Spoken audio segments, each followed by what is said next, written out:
Good morning, everybody. Welcome to this webinar.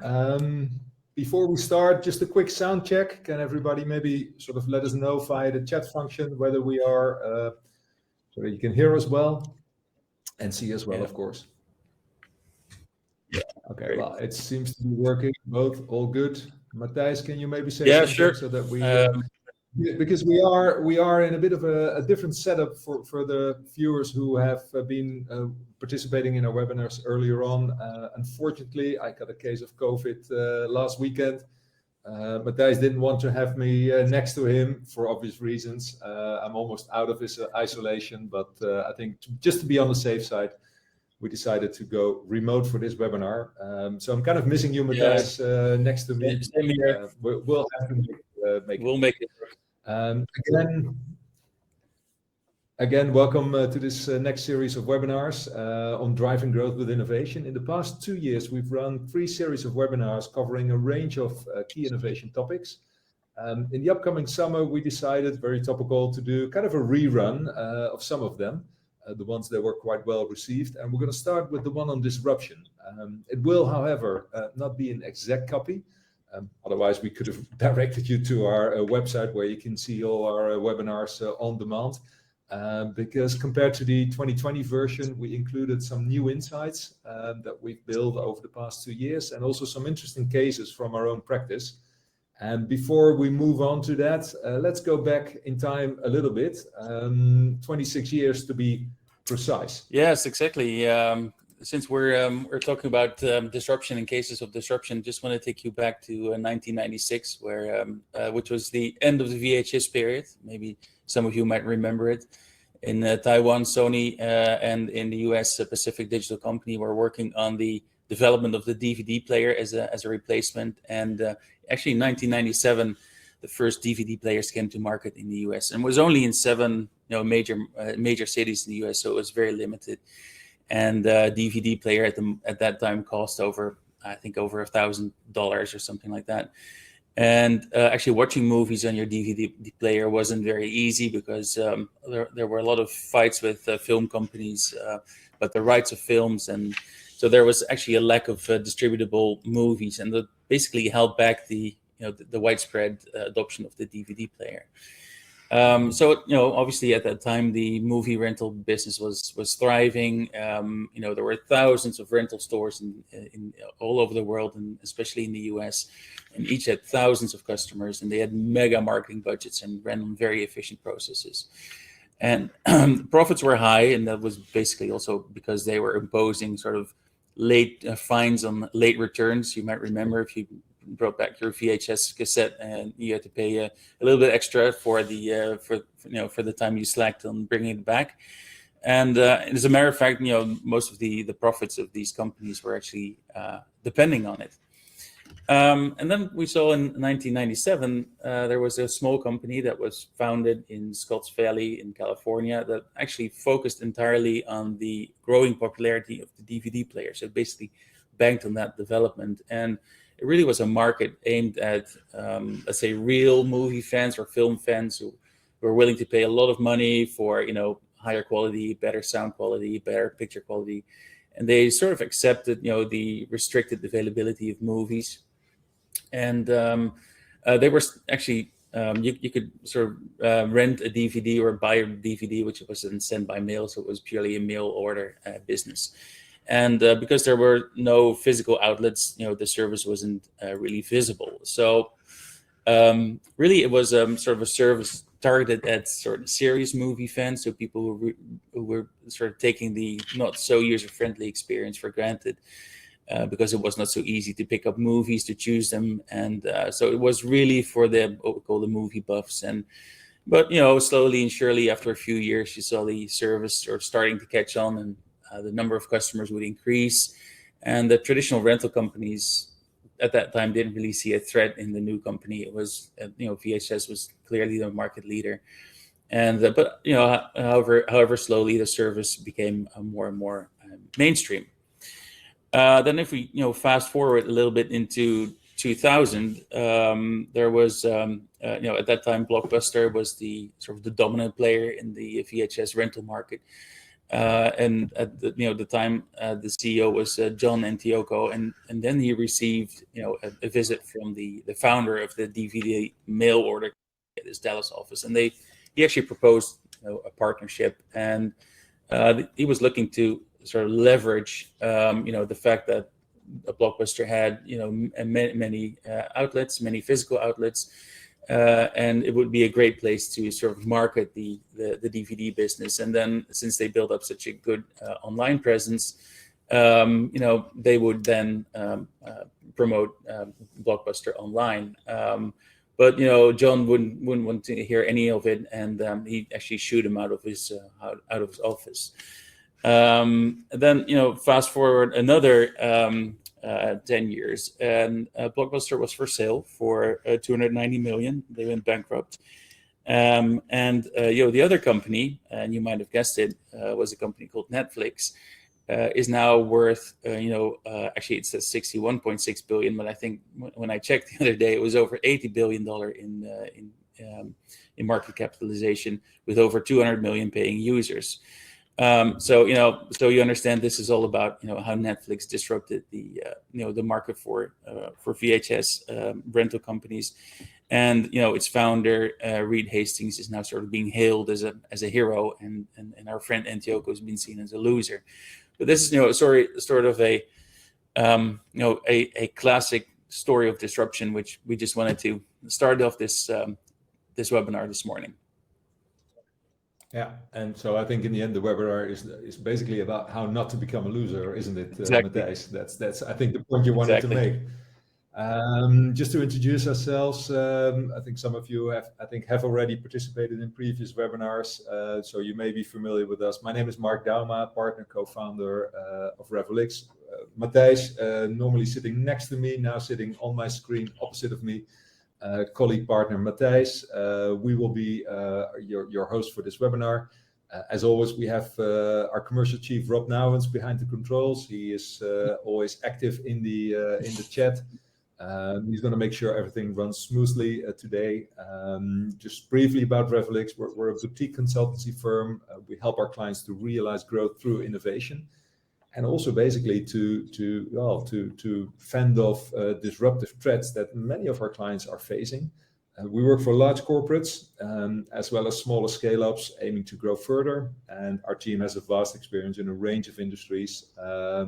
And the main reason, by the way, for organizing these webinars and sharing all this content is that we are quite passionate about innovation and sharing the insights we've developed in the many years working with our clients, with ups and downs, with successes and some mistakes, like you can expect basically in any innovation project. And as Rob said, I'll come to that later on. If you have questions, do put them in the chat and we'll pick them up along the way. About today's webinar, we're going to basically cover four main topics. We're going to try to explain disruption. So what is it about, and how can you then, that's the second section, how can you sort of see disruption happening? What are the main signs that you have to be on the lookout for? And then, of course, how can you respond to disruption? And we're going to sort of illustrate that with some practical cases, except from the Netflix one, they're all from our own practice. So I'll hope you enjoyed the content we're going to bring you today. As I said, if you have questions, do leave them in the chat. We normally pick up some of those questions as we go along, so that keeps it a bit interactive as well. And we also prepared some polls. Yeah, exactly. Let's start with them. Polls are usually a great way to sort of start interacting a little bit. And Rob will now share the poll on screen with you. And our first question to you is, how do you rate your chances of being disrupted? So if you look at your business and the industry you're in, how do you rate the chances of being disrupted yourself? So, look at that, but we have 2, 4. Everybody sort of sees they're the disruptors. So I think that we should sort of flip it around because there's much we can learn from that. I think we should do an open mic session and have them speak about how they're disrupting. Yeah, this is interesting. Because last time we didn't have that many. No, you see, times are changing, huh? So it's, so there are quite a few disruptors in the room. There one person who can be touched. So I'm really curious to learn about how you cannot be touched. And then there are quite a few people who are worried.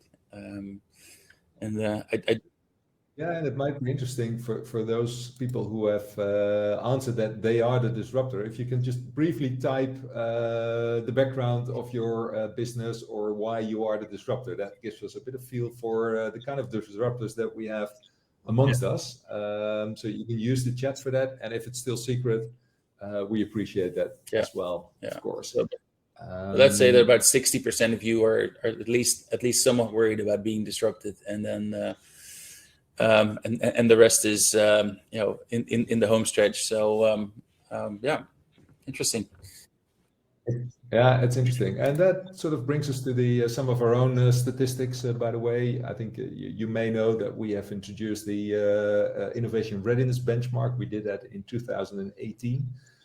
It's an online self-assessment built around 7 innovation best practices, but we also ask all the participants to what extent they fear being disrupted and what the main drivers for disruption are in their sector. We have over 300 companies in our database, so it's becoming quite an interesting source of data, if you like.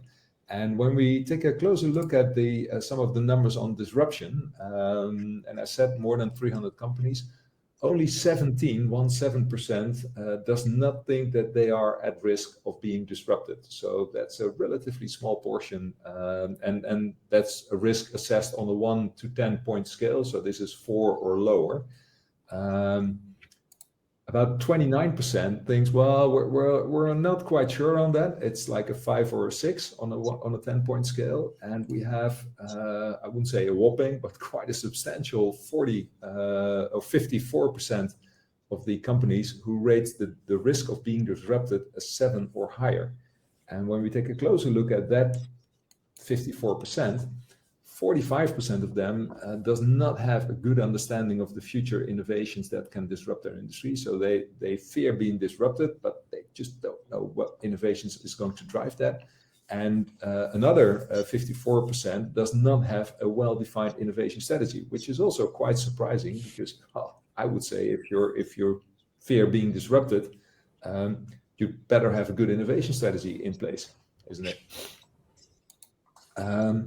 So let's take a closer look at what kind of explains disruption and what it's actually about. And first of all, we believe that disruption, first and foremost, is a process. It's not something that happens overnight. Just take the example Matthijs discussed in the beginning. It was a long time coming. You could have seen it happen before, but somehow, it wasn't noticed. So it's a process where a smaller player with fewer resources manages to overthrow a large established incumbent power, or at least bring about a significant change, of course. And those disruption and disruptive innovations, they are based on quite often a creative view of the world, seeing opportunities where others do not, or do no longer see that, because companies that may have once been disrupted themselves, I think, Blockbuster back in the days was actually also quite innovative, wasn't it, Sure. Matthijs? But at some point you fall into the trap of becoming complacent, stuck with your own business model, becoming too large to be flexible anymore, blind to the signs of disruption that could often have been spotted long before. And it's exactly then when disruptors are likely to make their own move. So first of all, it's a process. And as said, it's exactly what happened with Netflix. Blockbuster just didn't see the threat. One of the reasons they didn't see it is that Netflix was targeting what was then a niche market. DVDs were mainstream, and Blockbuster didn't target that, so it was considered to be an inferior alternative. And once they noticed this threat, it was actually too late. And so this was basically, as I said, the outcome of a process. Oh, I think we lost Mark. Oh, hopefully you can still hear me, and he's coming back. But yeah, let's continue. So basically, what we said is that what Mark was alluding to with the case of Netflix is that you basically see two paths of disruption or disruption strategies. And the first one we call the new market disruption strategy, and the other one is the low end disruption strategy. And these are actually concepts that were constructed by Clayton Christensen, the late Clayton Christensen, I should say. I think he passed away about 2 years ago. He was a Harvard professor, actually, and he first coined the disruptive innovation theory. And if you look at, for example, new market disruption, this is really where disruptors target a market which is prone to non-consumption. So companies look at markets where consumers are turned from non-consumers into consumers, and they try to sort of target audience that couldn't previously purchase or access this type of product, and it makes it it makes a lower profit, so a lower price per unit sold than the incumbent business, and essentially because the profit margins are lower than the incumbent's product, and that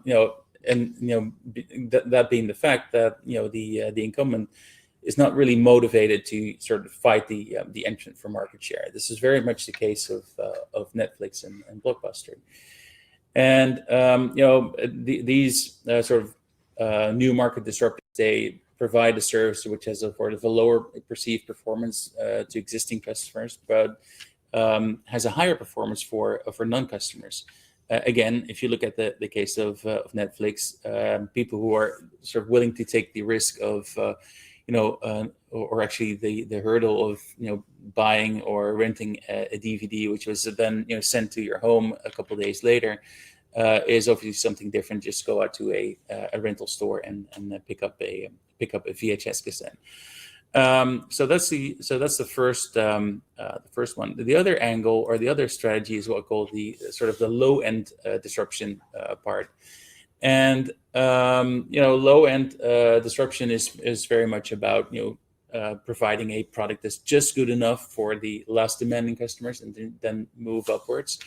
And in the Netherlands, a great example of that is when many years ago the news site nu.nl came to the market. It wasn't really perceived as being let's say, a journalistic platform for news gatherers, and journalists thought that it wasn't good enough to get your news from. But we know that by now that they took a lot of market share. So what we see with low-end disruption is it's really aimed at winning market share against the old market, and the difference lies in that relationship with the existing market. So in essence, what we see is that disruptors first erode your market share usually, and then they take your profitability. And talking about disruption, I think Mark has left the room. Is he connecting back in? He does have some problems with his mic and video, so he's trying to reconnect. So okay. Please go ahead. Okay, then no, I'll just continue. So what we see is that in the end, any industry can be disrupted, and this is one of our favorite sayings, and it's only a matter of when and how, and obviously what you can do about it, of course. And Mark, when he was still here, promised at the beginning that we will also share some of the cases that we're working on currently. And one of our esteemed clients is a company called Fellows Brands, and you might know them because they're one of the leading companies in the office products industry, office supplies industries, and they produce and sell products like shredders and binders and laminators, and the common denominator is it's office and it's paper. And of course we've seen with the COVID crisis that we don't go to the office, or we don't go as much to the office as we used to, and at the same time there's also the fact that we don't use paper as much. So this really is an industry which is sort of in turmoil and in disruption. And if you add to the fact that Also, there are changes in terms of distribution channels. There's a strong shift to online sales, and Amazon in particular is taking a huge part of it, and it really changes the dynamics of the business. So what we're working on with fellows in the European market is to really look at what is our vision on the future of work and distribution. And how can we turn that vision into a new strategy, into a strategy in which we can sort of fend off disruption, and the other is also how can we position ourselves better in that market, being a market leader. So what we see is that what I just said is that any industry can be disrupted. And hey, Mark is back. Hey.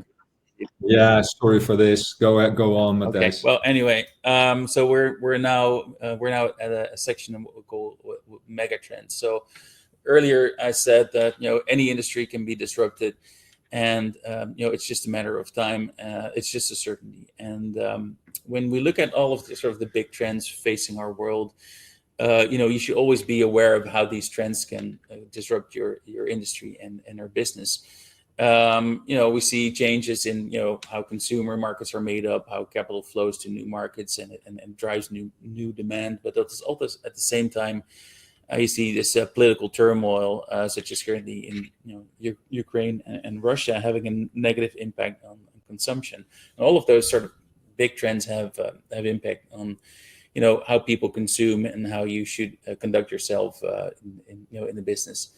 And another thing, which is what we see a lot of in our industry, or actually with our clients, is that the way people consume, like B2B and B2C, are starting to resemble each other much more. So classic B2B companies have to rethink their business models,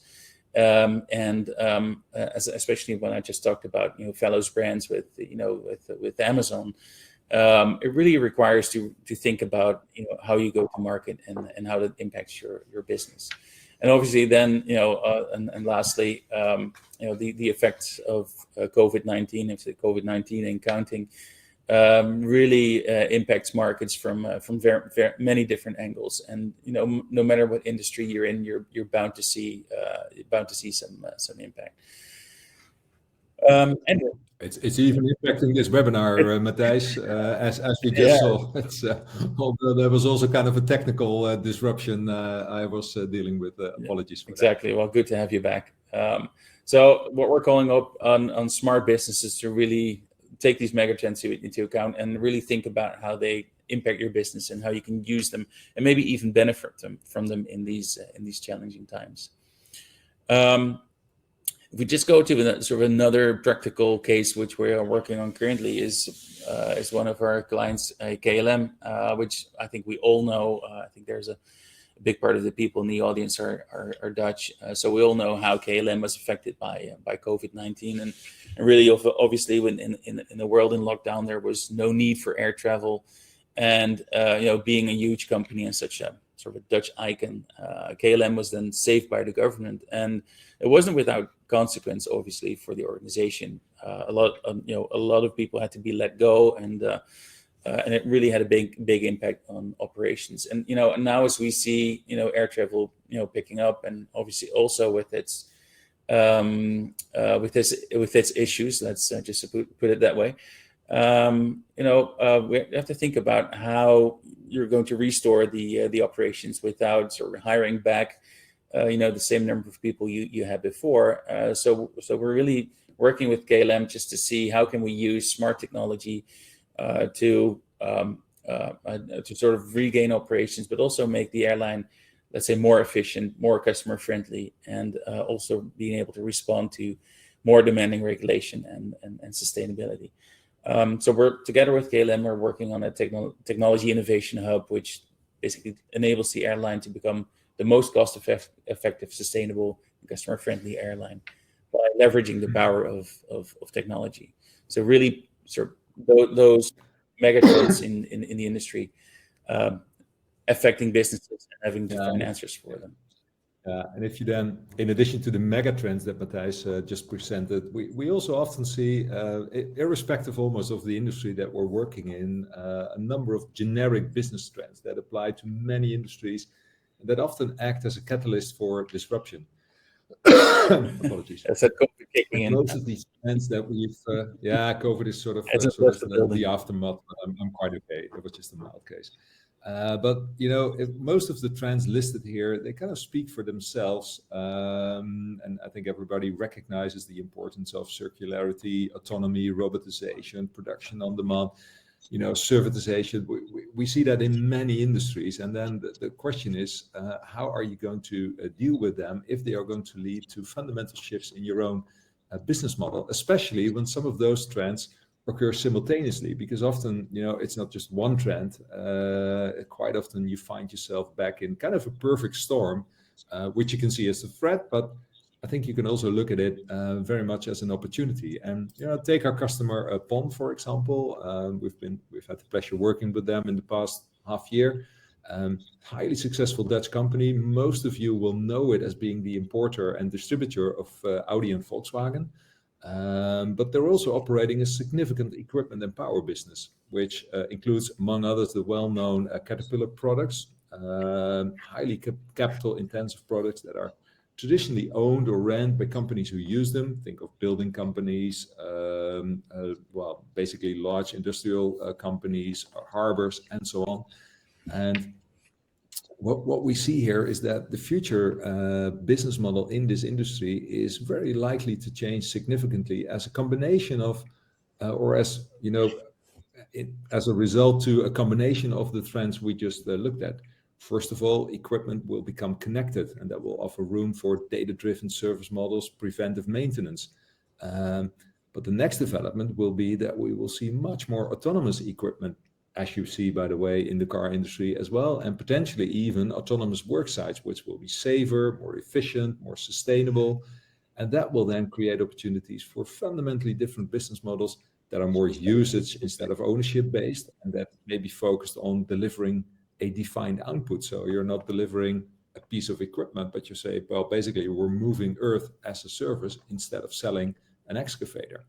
And of course, this will take time. But as an industry leader, you can wait for this to inevitably happen by a disruptor, or you can proactively try to make it happen yourself by investing in innovation. And that's exactly what PON is doing at this very moment. Because I think, at the end, if the business model is becoming more data-driven and not so much depending on highly capital-intensive equipment, then that offers room for incumbents who don't have to invest in all those assets. So that's, I think, something to keep in mind. Which brings us to the next section, which is what are the signs for possible disruption? Because that's, of course, the multi-million-dollar question then. How can you determine when or whether your company is at risk of being disrupted? And we see 6 main signs. First of all, underutilized assets. Well-known example, of course, is Airbnb, that uses any available rooms and turns them into guest rooms. But it's also the case in PON's equipment business, where heavy equipment owned by companies is often not fully utilized. And that's quite costly, of course, considering the cost of the equipment. And as a consequence, it's not unlikely that equipment sharing is a potentially interesting business model. And this is typically where smaller companies can move in quickly by making use of those underutilized assets. Second key sign, lack of transparency. We often see incumbent players trying to protect their margins of their highly lucrative business model, as was, for example, the case in the optical eyewear industry, dominated by large international players like Grand Vision. And for those of you who don't know them, I think you do know Pearl and Irish Groeneveld in the Netherlands. Grand Vision is operating in more than 40 countries. Highly profitable business. But then Ace and Tate came in, and they are now attacking that particular profitable business model with an online model and a very clear pricing strategy. So whenever there's lack of transparency, it's bound to happen that disruptors are going to move in. Third key sign, low or no added value. And that's the number one sign to keep your eye open when you're a distributor or a retailer in any industry. Because the question then is, do you still add value to the customer to justify the margin, the piece of the margin pie that you're eating? And we've seen this happening in many industries where 30 to 50% margins taken by the middleman are quite common, without offering enough value to justify that. And an example that I like a lot, because I'm a fanatic race biker, is Canyon bikes. They've been very successful in disrupting the high-end sports bike segment, where margins, as I said, 40 to 50% are not uncommon, and that's only the dealer margin, and that's on top of the the OEM margin. So think about what you're paying for such a bike in the 7,000, 8,000, 9,000 euro segment. And Canyon, basically, they cut out the dealer and offering superior products and a good service promise online, direct to consumer.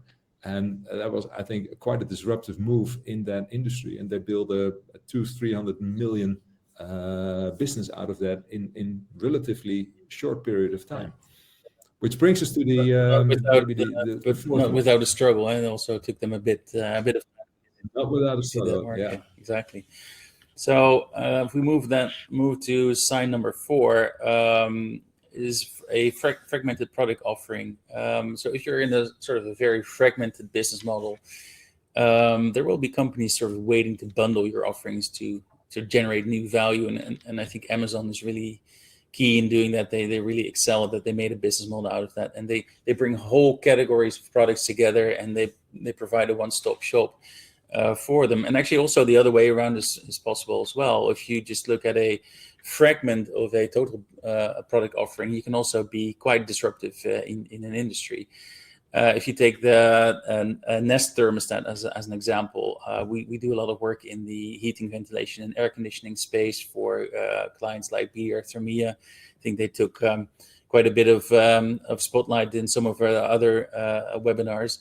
But back in 2010, when Nest came up with the smart thermostat, they had a significant impact on the entire industry, because at that point, the thermostat or the room unit was just basically an insignificant element of your total heating solution. You just turn it up or turn it down, and with the advent of being more of a data-driven connected business model, Nest, and now owned by Google, is taking a significant piece of that integral offering and made it their domain, but not without significant impact on the entire industry. Then if we move on to the next one, which is number 5, is one of the things that I'm in my professional life trying to battle constantly, is if your industry which causes serious use pains, right? If you really torture your consumer with all sorts of issues, and when they want to buy and use your products, really, if that's your industry, you're in for it, because that's where companies are waiting for an angle. People are really looking for simplicity. They're looking for ease of use. They shouldn't worry about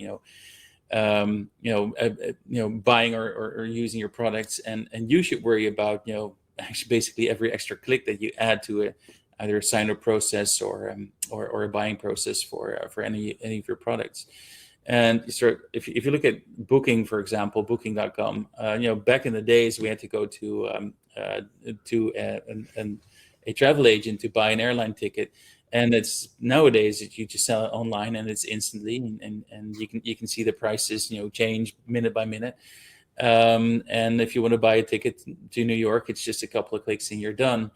And it's not just that industry. It was, I think, recently I listened to a story of a CRO, or a conversion rate optimization specialist, of one of the Dutch leading newspapers, and he talked about their online sign up page, which is in I think in many people's opinion a small piece of the total customer journey, and he really talked about that if you introduce extra complexity, you really quickly lose market share then, and a slight hiccup in the signing process for them really led to a sales decrease of 30%. So introducing use pains or overcoming use pains is something that you should look for. And then, the sixth sign is we see a lot of companies in many industry focusing way too much on, products and services and products in, product features. They keep adding features, time and time again, and they're offering really in an attempt to innovate, obviously. But what they do is they focus on their sort of most demanding customer segment, which tends to be sort of the top of the pyramid. Well, they sort of miss out or forget the larger or the bigger majority of people who are really looking for a good product. So if you have too much focus on, if you're in an industry which has too much focus on products or features, you miss out on a lot of innovation opportunities beyond them, and disruptors will thank you for it. And this is especially in the more technical environments. We see this happening a lot, where technical people, the R&D people, they're very passionate about the product, and there's always a way to make it better. And then you keep developing the product, whereas in the end it should be part of the total customer journey, a total service package. Absolutely. So especially in those more technical environments, isn't it, Matthijs? We see this happening a lot. We do a lot of work in consumer electronics, and this is typically in the industry where every extra feature is is looked at as a winner. But I think a company like Coolblue is really proving them wrong in that sense, and that there's if you innovate in terms of customer experience, you can really become a nightmare competitor. And I think what they've done in the Dutch market, and actually they're expanding into Belgium and Germany and other markets, is quite impressive, as them not being sort of the cheapest, not having sort of the widest product offering. They just focus on getting that customer experience right, and focusing on their innovation efforts in that. And we see the same thing. Coolblue does the same trick in the office supplies industry. We just talked about Fellows Brands. When everybody had to start working from home, they quickly put together sort of a work from home package or a store, which essentially delivered all of the office gear that you need to your doorstep within hours. So that was a great innovation from their side. So and also I've got this big screen in front of me. You guys don't see it, but we get some questions every now and then in the chat. I see Manuel, you ask a question about, once you recognize the signs for disruption, what do you consider the critical success factors for organizations to disrupt, to get C-level support, etc.? I think we'll talk about that in a later part of this webinar. So thank you for your question, and just keep them coming. And actually, we want to turn our attention to you guys a bit more. So we want to actually turn to the chat, and we just now talked about these 6 signs of disruption that you can see in your industry or in an industry, and we would like to know from you guys. So what kind of signs do you recognize in your industry? And are they one of these 6? Is it underutilized assets? Is it fragmented product offering? Or is it something else? And we're really curious to hear from you guys. So just use the chat box. Type your answers in the chat screen, and just one word is enough. It doesn't have to be a full essay. But we're just curious to learn from you guys. Ruud says too much focus on products, too less to serve. Focus on products, fragmented offering. And Elise, lack of transparency. And what kind of industries are you, Wouter? What kind of industry are you in? Can you type your industry in the chat box? Incompetent. Anke, incompetent people, too traditional. That's Well. Edelhard, if the poll doesn't appear, there's no poll. I'm sorry. Just to be clear, we're just asking you to put in your answers in the open chat function. Yeah, I think what Wouter just responded, too much focus on products, and then working in manufacturing B2B products. As I already added to Matthijs's point, that's quite often the case, and I think that also comes back to the point Manuel made on leadership. I think where leadership, if leadership is has that same paradigm, you could say, it's quite likely not to change. And if we look at our benchmark data, for example, what distinguishes the high innovation performers from the, let's say, the poor innovation or the poor innovators. We see that leadership in particular, or the direct involvement of leadership in innovation projects in particular, is one of the key success factors where the high performers score very high on.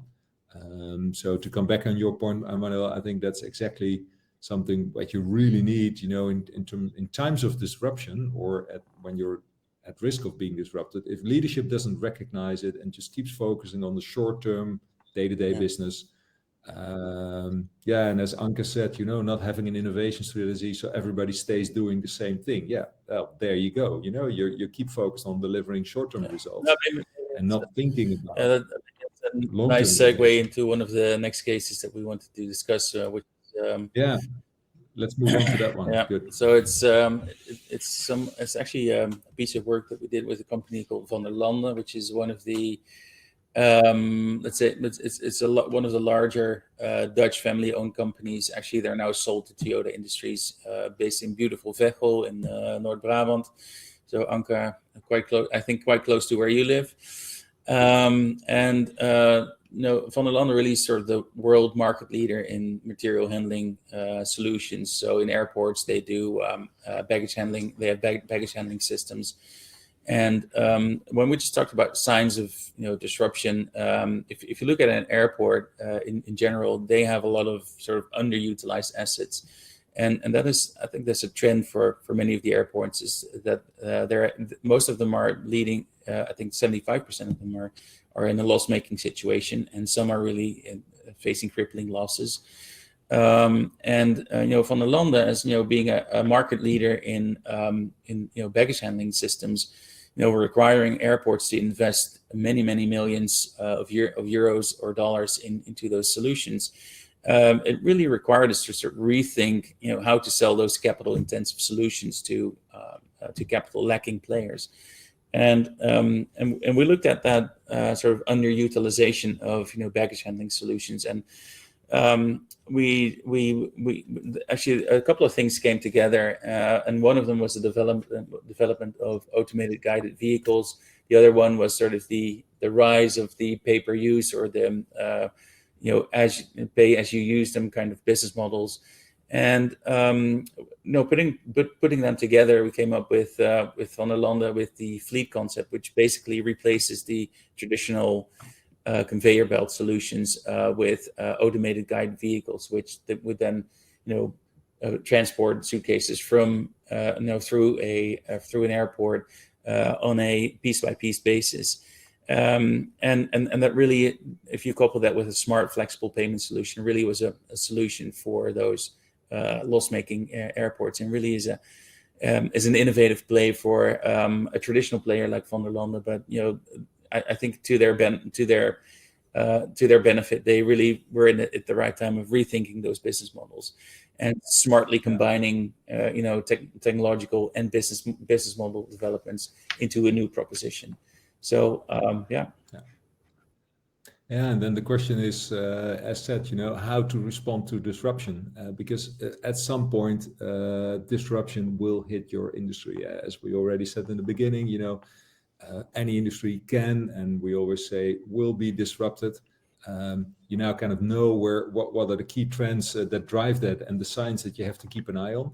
The next big question is then, of course, how to respond. Well, maybe let's start with what not to do. And well, first of all, you can sort of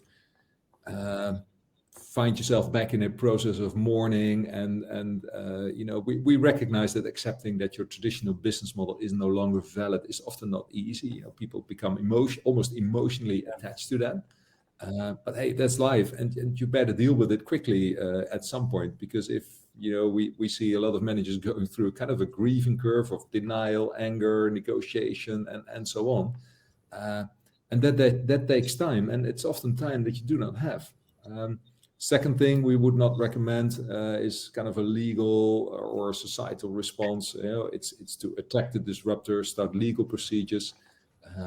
We see many examples around us. We have seen many lawsuits against Airbnb, but also the recent reaction to, for example, the grocery delivery people is quite interesting in that respect. And what we definitely would not recommend is to become violent, as we have seen, by the way, with the French taxi drivers responding to Uber. And well, again, this is also about waking up in a new reality, finding your traditional business model being disrupted. And we can say a lot of things about Uber, but in the end, violence is, as we now also, by the way, see happening in our society, is not the best way to respond to disruption.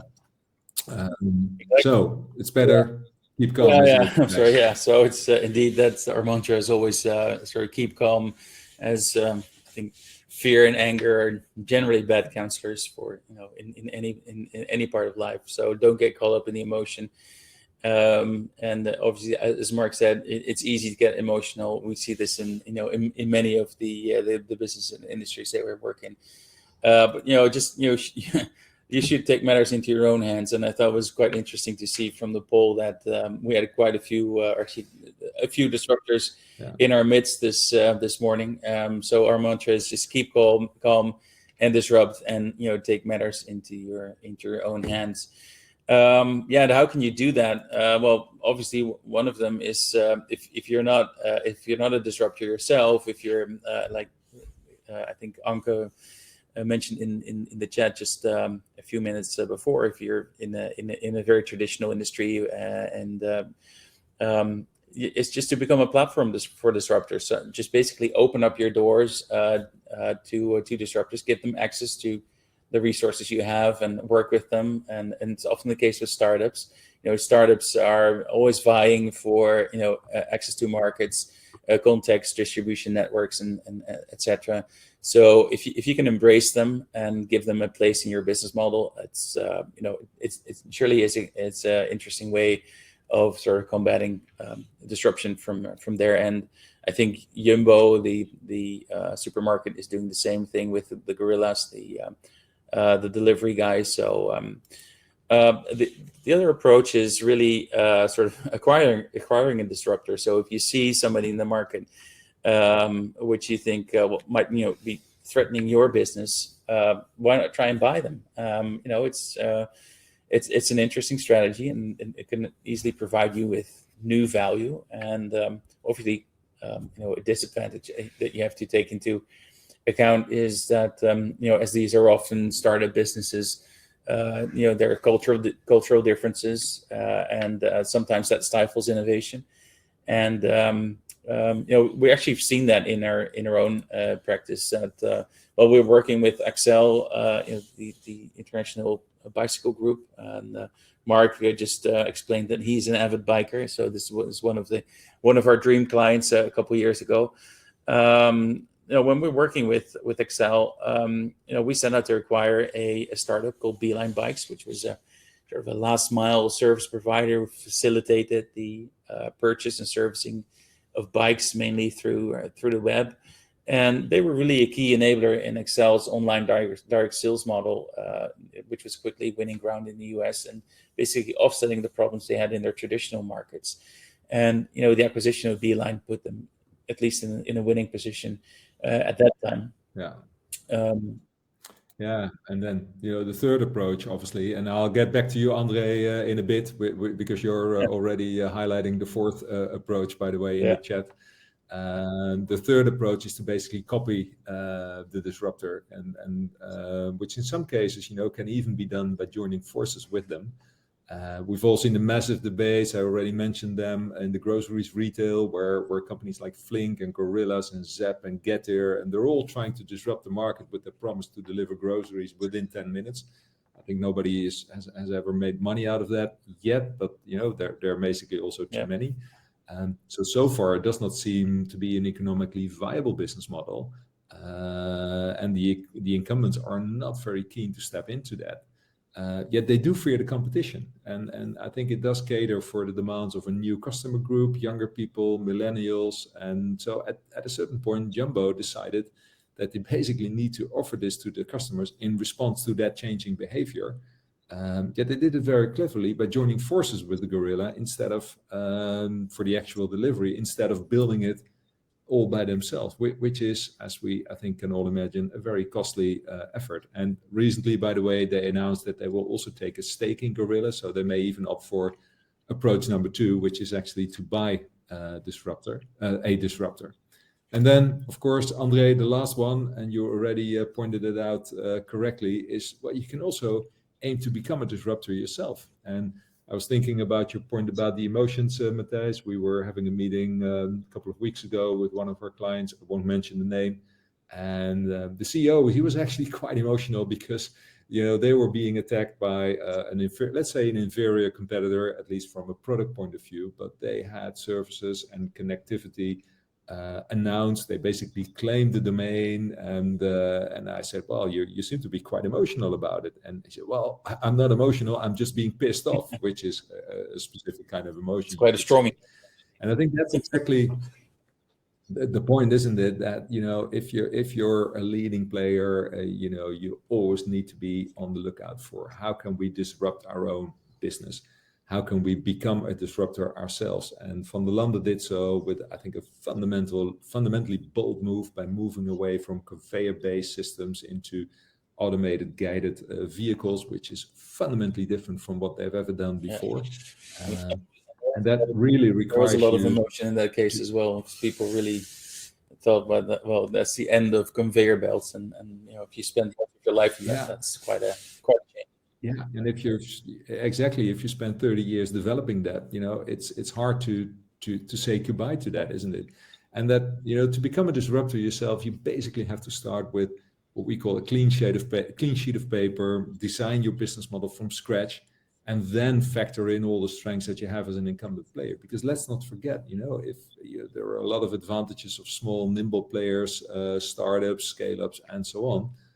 But they don't have the critical mass, they don't have the investment power, they don't have the years of knowledge and the many researchers and engineers that are often needed to successfully scale up. So if you can combine the best of both worlds and, you know, start with a clean sheet of paper, design a new business model, and then move in all your own strengths, then you can actually become a disruptor yourself. And that's what we, by the way, it's a bit of a commercial break here. We have a disruptor game designed, which is exactly aimed at that. It's a highly interactive format where we challenge teams to break down their own business, but basically designing their own nightmare competitor. And we've run this for groups from 20 up to 140 people.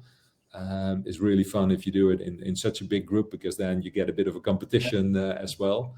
And it's, by the way, nice to note that the Van der Lande fleet solution that Matthijs presented was also found its origin in in such a disruptor game, where we actually worked with them for, what was it, Matthijs, 2 days? Yeah, it was a 2-day intensive. Yeah, exactly. Yeah, and which, by the way, was also, and I think we've mentioned this a couple of times in previous webinars, was also the case with the Comfort as a Service proposition that Remea has now successfully launched a couple of years ago. It's basically in response to what's happening here, what's happening in their industry, that we all need to move away from traditional gas-fired boilers, which happens to be their core business for many years. Well, there's now legislation in place which basically prevents us from buying those boilers. So then you have to do something differently. And they saw that, I think, in time. They took action, and they now have I think quite a disruptive offering in the market, which you can find at Climate at Home. I think we have too little time to discuss it in a lot of detail here, but it's also one of the things that originated in one of the disruptor games. Yeah, and with respect to time, we just want to leave you with some wise words from, you know, I think the very famous musician Nile Rodgers, which basically says, "Don't get complacent and never believe your own hype." I think what we see is that many organizations, they ignore the signs of, you know, of disruption in their industry. They fall victim by their own complacency. As we've seen a lot of comments in the chat about being too traditional, too much focused on the current, and they haven't seen, and they don't see disruption coming. But just, you know, if you take one thing from this webinar, is that, you know, just remember that everybody and everyone can be disrupted. And even when you're very successful, you know, at the moment. So with that, we just wanted to point you to some of the useful tools that we have on our website that you can use to sort of formulate your own innovative response to disruption. You can download our innovation playbook from our website, and we also have let's say our previous webinars, which we call then on demand, which you can sort of replay on our website. And then in terms of our next resource, we have an innovation strategy playbook coming up. So we just saw quite a few people who were commenting about not having an innovation strategy. So look out for that. In the next week or two, we'll have the innovation strategy playbook live on our website for you guys to download and work with that. Yeah. And Rob just made the handout of this webinar available, which I see some people are already downloading. And just as a final point, I just want to mention that we have a next webinar upcoming in September. I'm not sure, Rob. Yeah, Rob is also making that link available. There we're going to do a bit of a rerun of the webinar we did also in 2020 on the innovation readiness benchmark that we launched in 2018. You'll be presented with interesting data insights, but more importantly, we will go into more detail on the 7 key best practice areas that we have identified within the innovation readiness benchmark. So if you really want to know how to become a best-in-class innovator, do join us in our next webinar in September. And I think with that, Matthijs, we're at the end of this webinar. Andre had one last question about how to implement disruption in a very regulated industry like pharmaceuticals. If you Google Paul Lebbing, a pharmacist from, I think he's Leiden, I think he is, you'll find a nice case about, it's in the area of cystic fibrosis. And it's quite interesting to read how he disrupted that industry. Not without, legal battles, but hey, there you go. Yeah. Yeah, and regulation is, of course, something that can sort of, put constraints on how much you can disrupt, basically. So yeah, it's an interesting topic. Having said that, and also with an eye to the time, so we can all join our next either live or online meeting, I want to thank you all for participating. I hope you enjoyed it. We'll be back again after the summer holidays in September, hopefully with everybody in good health, and would like to see you again back then in that. Yeah, and hopefully we'll be together then again. We will be together, Matthijs, because I kind of miss you today, sitting next to me. It was different. Have a nice day.